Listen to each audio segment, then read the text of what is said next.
Shout out mga bossing. Shout out, boss. Oh, gitay. Kita nga yung pugi. Wala ko yung Oh, nakita ang aking patinda ng balaw. Aray ka! Ay. Shout out po, shout out.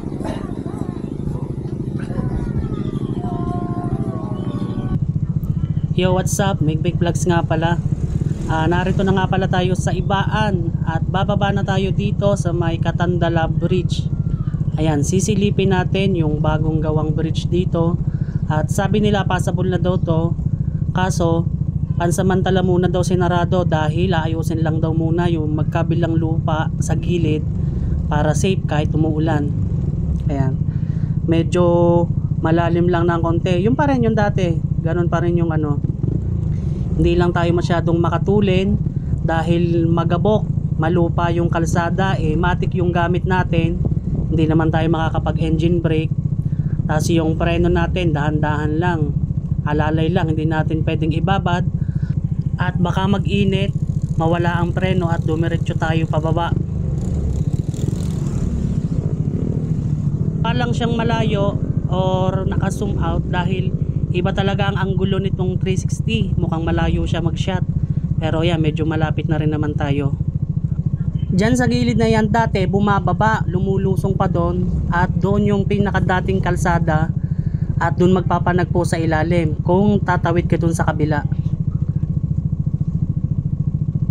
Ang kagandahan sa kanya, may sidewalk. Tapos may gutter pa na kung saan pwedeng maglakad ang tao, mag-jogging, or pwedeng doon dumaan yung bisikleta. Yan.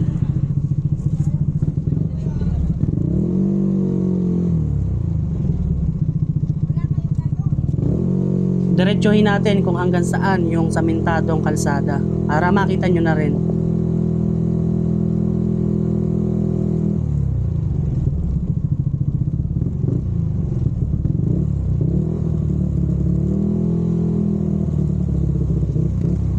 Dito sa part na to, tuling pa lang yung nalalatagan ng samento ng kalsada. At yun namang kabilang side ay lupa pa. Pero ang sabi, nadadaanan na daw yan ng 4 wheels. Yun nga lang, pansamantala, sinarado daw muna at aayusin daw muna yung gilid na lupa para safe daw kahit umuulan. Pero ang motor naman daw nakakadaan.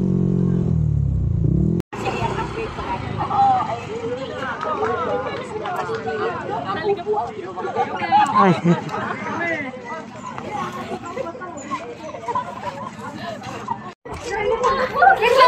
Dati ay bababa sila dyan, tapos diretso dito at mag-u-turn dito sa bandang baba na to. Ayan, ayan yung dating daan. Tapos tatawid dun sa maliit na tulay na yon. Ayan, tapos yun yung dating kabayo, yung pinaka-logo ng Katandala, yung palatandaan ng Katandala. Ayan po. Diyan sa maliit na yan dati nadaan, yung mga tatawid.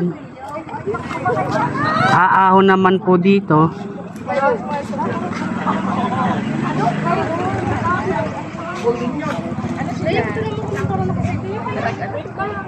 Tapos yun, doon na naggawa ng rampa sa part na yon. Ngayon doon sa inaahunan na yon, doon na po naglagay ng tulay. Pakita ko po sa inyo yung tsura niya. Ayan po.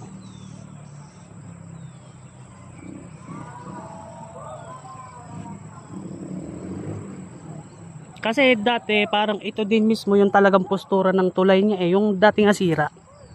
Ayan o. Yun. Yung parang postura niya dati na nasira, yun din yung wari ko yung ginawa. Yun nga lang, syempre pagkakaalam ko mas tumaas wari ko. Hindi na makalaya, dinadala mo pa bawat gabi. Wala mang nakikita, hapos mo'y ramdam pa rin sa dilim. Hindi na nakikita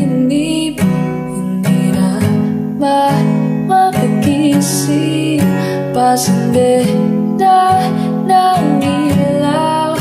Minuton ako ng damdamin ko, ng damdamin ko. Di mo ba ako lilisanin? Hindi mo ba sapat pagpapalagay?